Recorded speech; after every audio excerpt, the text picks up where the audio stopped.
My friend, we're gonna be playing I Love You Always Forever. This is Donna Lewis for the guitar. Now, ethereally means to play with loose emotion. It feels kind of dreamlike.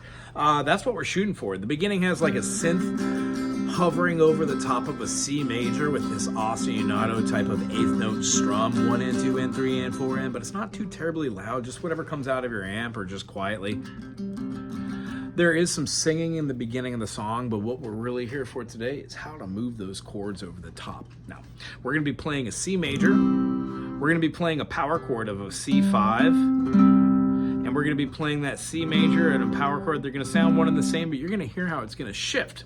The reason why is when you play a C major and hit the low E is in the chord, C, E, G. It's the major third. However, when we play a power chord, we're not shooting for that. We're shooting for the G, the C, the G, and the C. Hence, there's no third. So when we have that that allows us to hear the chord shifting from the C to the C with an E in the bass, this inversion, and then we're going to be moving that up a half step so we can capture the F major. Now, if you're not great on bar chords, attempt it, at least shoot for it.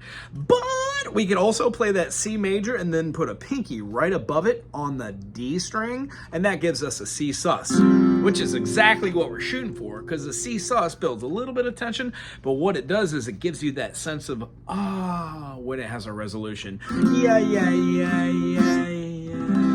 See what I'm talking about? So when we play this in the beginning, we have eighth notes, 1 E and a 2 E and a 3 E and a 4 E and a 1 E and a 2 E and a 3 E and a 4 E and a...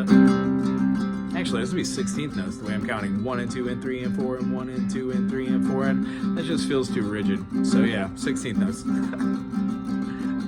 So when we have this, if you don't have a pick, you could table that and you could use your thumb by going up and down on here.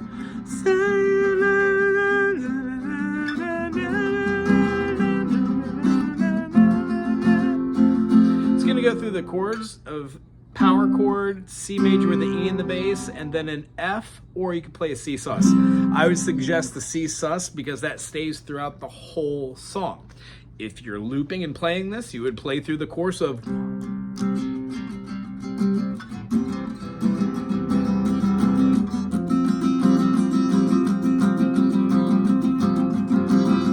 Right.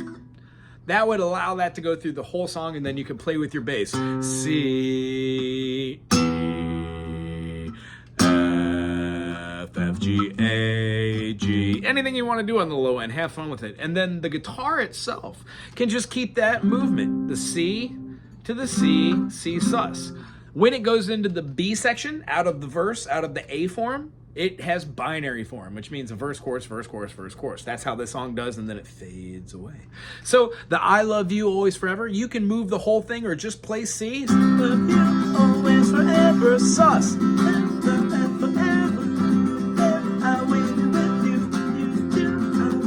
Or you could go to the full chord. Go to the F major. It just feels a little full because this whole song is supposed to feel ethereal. So maybe just play the F, put your sus down, and maybe wrap that thumb around just to get a little bit more, and then that would give you a E up top, posing that the F major 7 would actually fit well over the top of that. Anywho, if you enjoyed this video, thumbs up, put something cool in the comment section if you would, and then subscribe, why don't you, if you haven't already. Aloha.